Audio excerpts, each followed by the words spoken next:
On the 5th of June 1964, a British rocket stood on a launch pad in southern Australia, ready to take flight for the first time.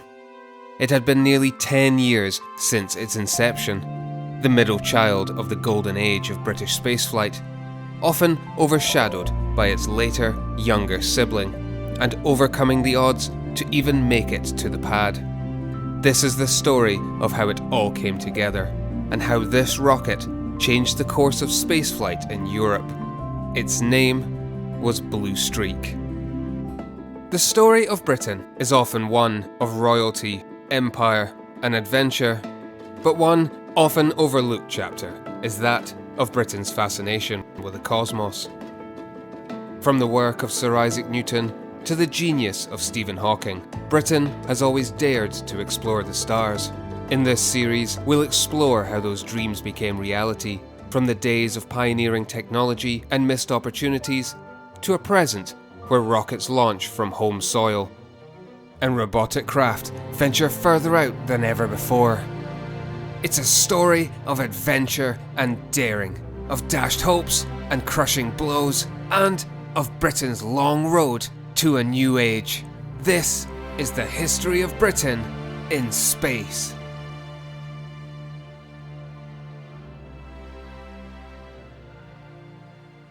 In the annals of space exploration, amidst the soaring achievements and daring endeavours of other spacefaring nations during the 1950s, such as the USA and Soviet Union, one chapter often neglected is that of the Blue Streak. To give it its full name, the de Havilland Propeller's Blue Streak was a British intermediate-range ballistic missile, or IRBM. Developed during the height of the Cold War, the Blue Streak stands as a testament to the technological prowess and geopolitical aspirations of its time, as well as to the men and women who worked on it.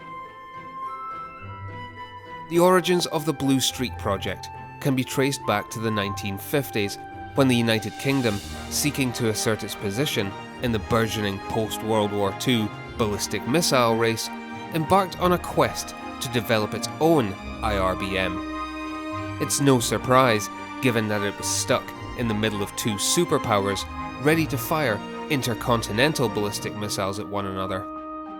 In collaboration with Australia and the United States, the British government initiated the Black Knight project, aimed at constructing reliable, domestically produced rocket systems for use in IRBMs, and to understand one crucial aspect: how would such a rocket hold up against the heat of re-entry through the atmosphere, and how would that affect a high-powered warhead? Ultimately, the Black Knight, first launched in 1955, was a roaring success, and it paved the way for its successor project, dubbed Blue Streak, to fit in line with military rainbow naming conventions of the time. Designed by a consortium of British aerospace companies, including Hawker Siddeley Dynamics and Rolls-Royce, the rocket featured a unique design characterised by a slender profile and distinctive blue and white livery. The rocket stood at over 80 feet, or 24 metres in height, 3 metres in diameter, and weighed more than 45 metric tons. It was a marvel of engineering ingenuity for its time, and right in line with the likes of the mighty Titan II, which became the backbone of Project Gemini. The Blue Streak main body and tankage were constructed from stainless steel, not unlike the SpaceX Starship of today, and other high-strength alloys were used for critical components such as the engine mounts and support structures. These materials were chosen for their combination of strength, lightweight properties, and resistance to the extreme temperatures and pressures experienced during launch and flight. Not only that, but stainless steel was cheap and readily available in post-war Britain. One engineer who worked on both the Black Knight and Blue Streak was Roy Dommett. Born in 1933 to parents Leonard and Rose, Roy grew up in Itchen, Southampton, and he later gained a degree in aeronautical engineering from the University of Bristol. before joining the Royal Aircraft Establishment in 1953. Initially specialising in aerodynamic heating and supersonic flows, Roy was soon designated Chief Missile Scientist for the Black Knight, and thereafter for Blue Streak. It was the culmination of an almost prophetic childhood, having seen firsthand a German V2 fly over Southampton, as well as having a father in the RAF and an uncle who worked for Supermarine, home of the legendary Spitfire. Test facilities were constructed in the late 1950s in support of Blue Streak. Development work was split between two principal contractors, de Havilland, later to become Hawker Siddeley Dynamics, who were responsible for the airframe, and Rolls-Royce, who were developing the engines. A development program as complex as Blue Streak involved many other component suppliers, along with smaller test sites around the country, including at High Down on the Isle of Wight, where Roy Dommett was based. The main testing facility, however, was at RAF Spadeadam in Cumbria, built in 1955 specifically for the Blue Streak program. Flight testing was due to be carried out at Woomera in southern Australia. The program was overseen by Dr. Geoffrey Pardoe, initially serving as Chief Aerodynamicist at de Havilland between 1951 and 1956. Later that same year, he was given oversight of coordination for the Blue Streak. Pardoe was an open advocate for the advancement of British science and technology, and for developing British spaceflight capabilities. The Blue Streak was powered by a cluster of two RZ-2 engines developed by Rolls-Royce specifically for the project. These engines, an updated version of the RZ-1, and they themselves based off of Rocketdyne's S3D, which would later become the basis for the H1 engines that powered the Saturn I. The RZ-2 was an open-cycle gas generator engine, using kerosene and liquid oxygen as propellants, and the two produced a combined thrust of approximately 1200 kilonewtons at liftoff. There was also a second variant designed, which produced a combined 1400 kilonewtons and was designed for higher altitude payload launches. With a total mass of around 45,000 kilograms, the Blue Streak could theoretically carry a payload of around 1360 kilograms.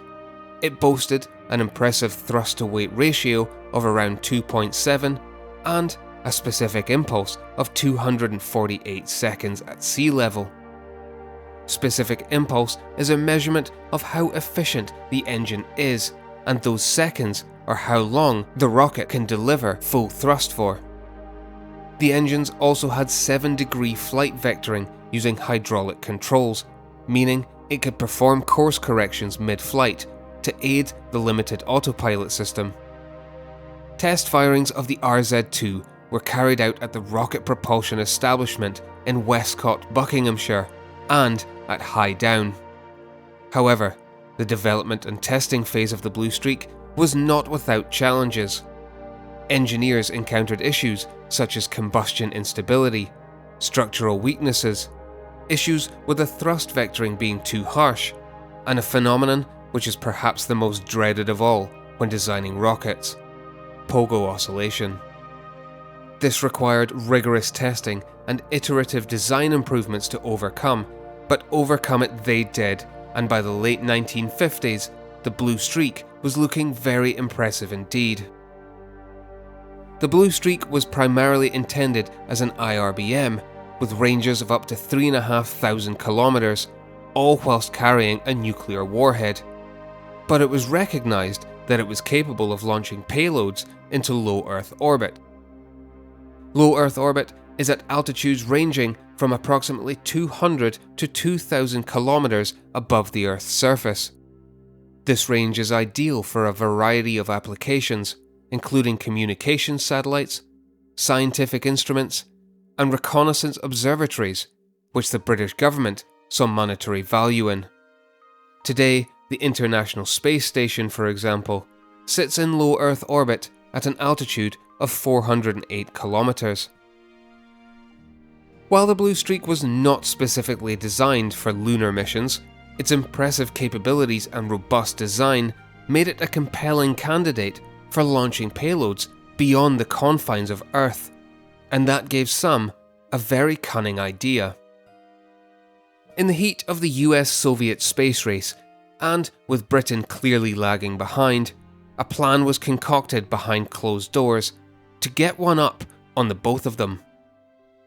The idea of using the Blue Streak for a lunar program originated from a confluence of factors, including the success of the Soviet lunar missions, America's desire to beat the Soviets to the moon, and the desire of British officials to assert the nation's place in space.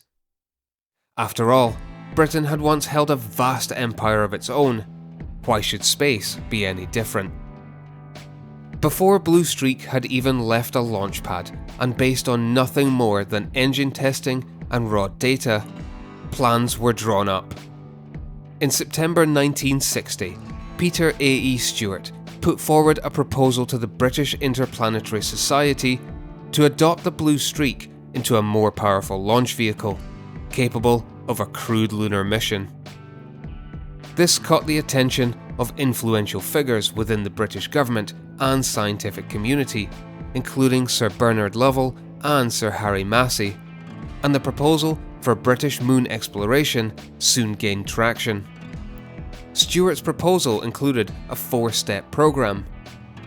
Phase 1, 1960 to 1963. The first probes launched to the moon. Phase 2, 1964 to 1967. Hardware testing on Earth, in low orbit, and in lunar orbit. Phase 3, 1968 to 1969. The first manned landing in the Piazzi-Smyth crater.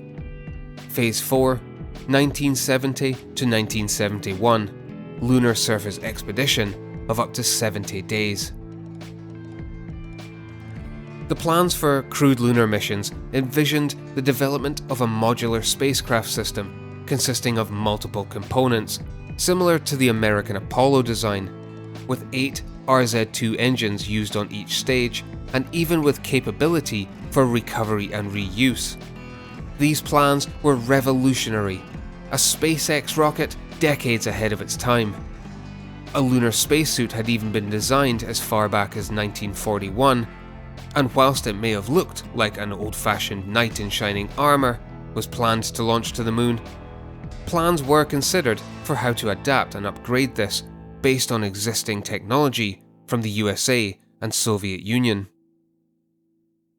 Alas, however, these plans never got off the ground, but learned minds of the time estimated that with the Blue Streak already proving reliable, even before full flight testing, and requiring minimal design changes to adapt it for lunar use, it may have been possible to land British astronauts on the moon by no later than 1968, a full year ahead of the Americans. These plans never saw the light of day outside of those in the know, and they didn't resurface until 2019, when they were found in an office of Airbus in Stevenage during a clear-out. However, it was clear at the time that the Blue Streak should be used for something. It was too good a system to go to waste, and too many people realised it, including Geoffrey Pardoe. At this point in Blue Streak's life, multiple problems existed with it being used as an IRBM. One big problem was that it used liquid oxygen as its oxidizer. To keep oxygen in a liquid state takes a vast amount of effort and very low temperatures. This is to ensure that the liquid doesn't turn back into a gas in what is known as boil-off. Literally, the liquid boils back into a gas as the ambient temperature outside the tank heats it back up. Liquid oxygen is the last component to be loaded onto a rocket just prior to liftoff to avoid that boil-off, which is okay when your primary goal is space exploration, not so much when your goal is militaristic in nature. It took only 4.5 minutes to load the liquid oxygen onto the blue streak, and that had to be done right before liftoff. But that isn't exactly ideal when you need a rapid response to an incoming threat. Further, blue streaks were to be launched from underground missile silos dotted across the UK, and these themselves would take up to 30 minutes to prepare ahead of each launch. This, combined with rising costs, forced the project as a military one to be abandoned by the British government. Furthermore, advancements in aircraft and ICBMs by the early 1960s effectively made Blue Streak obsolete as a weapon. The whole Blue Streak project, up to this point, cost somewhere in the region of an estimated 150 to 300 million pounds. Accounting for inflation today, that cost is between 3 and 5 billion. On the 3rd of May 1960, the issue of the project cancellation was debated in the House of Lords, with Lord Shackleton having this to say: "The decision to cancel Blue Streak has not, of course, been taken as a result of a deliberate choice, or because something which promised better than we had originally hoped for has become available. It has been taken for the simple reason that the original concept of Blue Streak as a first strike weapon is no longer credible or acceptable, and because it is no longer believed to be a practical contribution to the deterrent and to our defence." He also went on to say this: "I should like to say a little about the effort that has gone into making Blue Streak. I'm sure the government will agree with me that it is a tragedy for men who have worked so brilliantly on what is generally acknowledged to have been a most promising development. I should like briefly to look at one possible advantage that may be derived from the making of Blue Streak, that is, the possibility of using it for space research."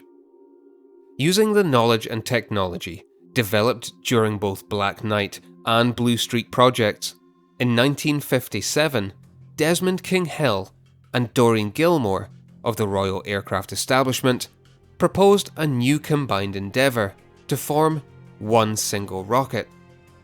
Using the military Rainbow Code designations, the project became known as Black Prince and gained the attention of Dr. Geoffrey Pardoe, who had been championing such a concept himself. The project would see Blue Streak used as the first stage of a much larger rocket, and Black Knight used as the second stage. Interchangeable third stages would ensure that a variety of payloads could be placed into orbit, with estimates of up to 960 kilograms worth of payload being placed up to 740 kilometers in altitude. However, due to rising estimated costs, the USA already launching British satellites to space, and a government that refused to commit itself fully to the project, it was also abandoned, in favour of a more collaborative approach. Thus, the idea of Black Prince was shipped around Europe. In 1960, Dr. Geoffrey Pardoe became Executive Director of the British Space Development Company. Seeing the potential of Blue Streak and Black Prince, he advocated for its use in launching satellites to Earth orbit. Ultimately, these plans were also nixed by the government, arguing that it would take at least 20 years for such a venture to become profitable. The following year, in 1961, American President John F. Kennedy instigated Intelsat, which would go on to become one of the most profitable satellite operators in the world. In tandem with the Blue Streak project, European nations, recognizing the need for collective action in the face of escalating Cold War tensions, embarked on a collaborative effort to develop a new generation of space launch vehicles. The result was the Europa, a joint rocket venture led by the newly formed European Launcher Development Organization, known as ELDO. Drawing on the expertise of member states such as France, Germany, and Italy, the Europa represented a bold step forward in European space exploration. Unlike the Blue Streak, which was primarily designed as an IRBM and only later as a possible satellite launch vehicle, Europa was conceived from the outset as a multi-stage rocket capable of carrying payloads to low Earth orbit or beyond. Such was his level of expertise, having played a pivotal role in the development of Blue Streak. Roy Dommett became the British member of the ELDO Aerodynamics Committee on the Europa project.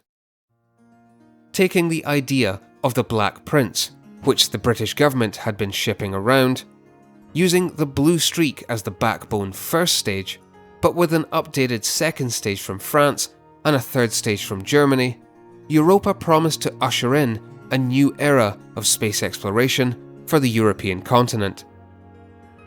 Soon after its inception, however, Europa encountered problems. It was clear to all that such was the level of advancement of Blue Streak that it was the only agreed upon aspect to never change. Simply, it must be used as the first stage.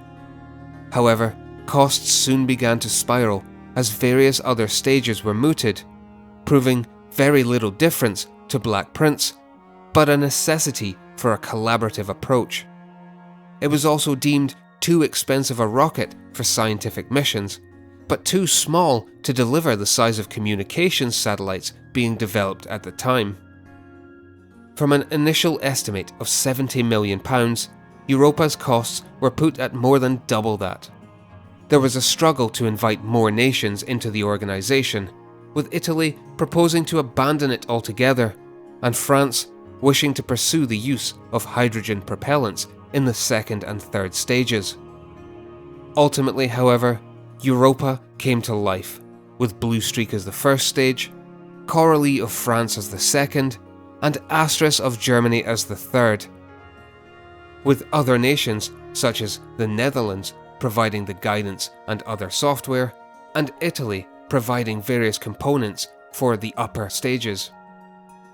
Each were variously tested, and it was again clear from the outset that Blue Streak was more than up to the task. Finally, on the 5th of June 1964, Blue Streak had its first official launch in Woomera, Australia. However, this ended in failure due to pogo oscillations caused by fuel sloshing in the tanks during the final phase of the burn.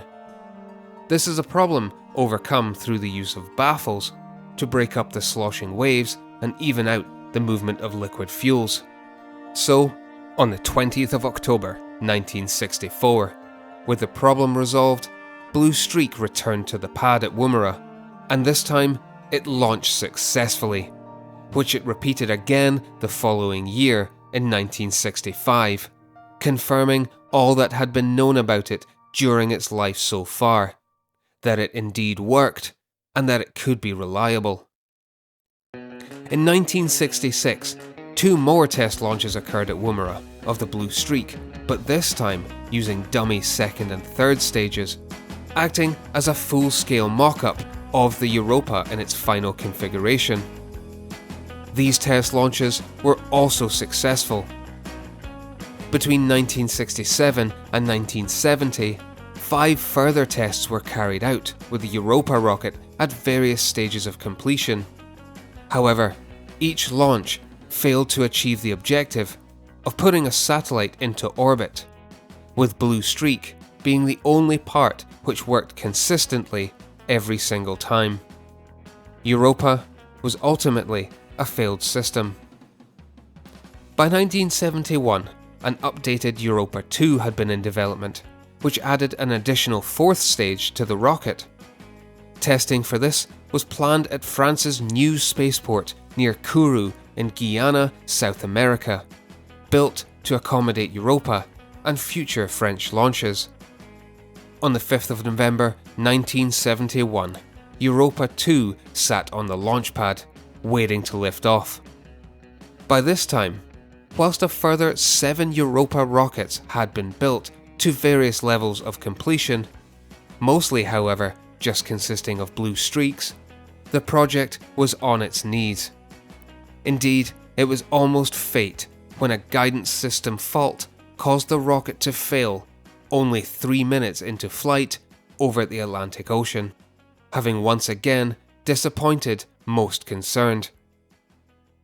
except for those who had developed and built the Blue Streak, which once again performed flawlessly. Despite the success of the Blue Streak, and it establishing itself as a reliable rocket, the repeated failures of the Europa system were too much for the British government to tolerate, and by the late 1960s, without a single successful mission under its belt, Britain decided to pull out of the ELDO organisation, and thus Europa, to focus on another all-British rocket project instead, the Black Arrow, with Roy Dommett being heavily involved in that rocket's design and inception. Although the UK left the programme, it still maintained a level of funding, around 27% of the total, as it had a vested interest in satellite applications, something it maintains to this day. And the other ELDO partners were still interested in a launcher. By 1973, with the successes of the Apollo missions and development of other launch vehicles which could place payloads to higher orbits, combined with the poor reliability across a number of systems, Europa was finally abandoned. Not even the Blue Streak could save it this time. The ELDO organisation reformed as the European Space Agency in 1974, and using the Europa as a design blueprint, along with the French Space Agency's earlier plans for a hydrogen-based rocket, ESA proceeded to develop the Ariane 1 and subsequent family of launchers, which would prove to be a commercial success, with hundreds of launches performed over the next 5 decades. In fact, if you look at the Ariane 1, it's quite clear that the first stage is in fact an updated Blue Streak.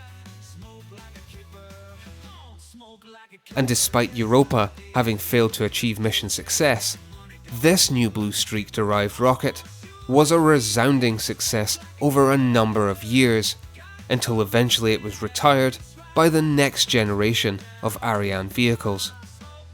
So, in many ways, the Blue Streak at last made its mark in space.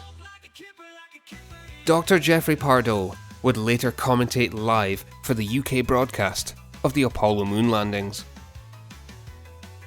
as well as continuing to champion British interests in space.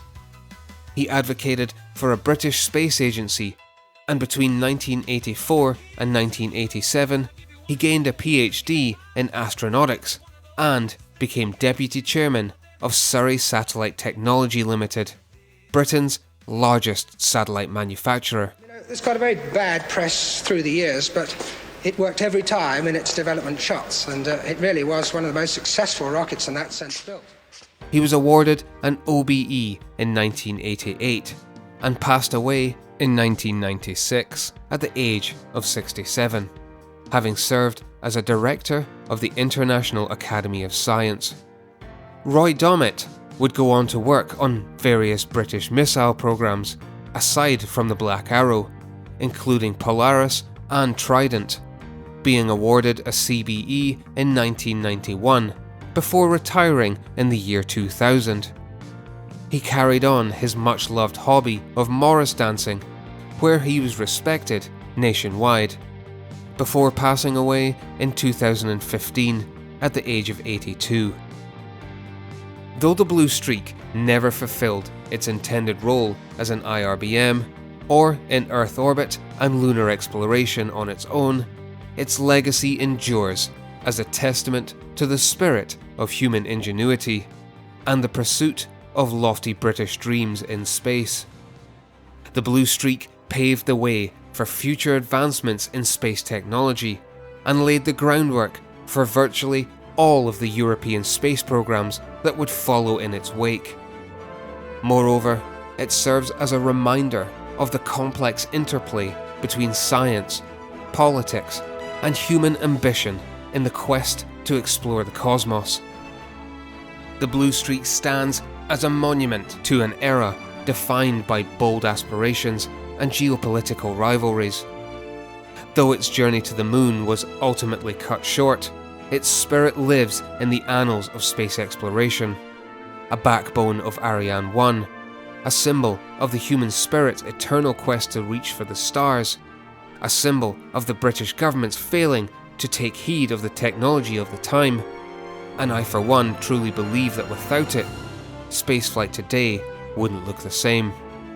The blue streak deserves to be rightly remembered for its place in history, but its legacy lives on, even today, with the next rocket to bear its lineage, the Ariane 6.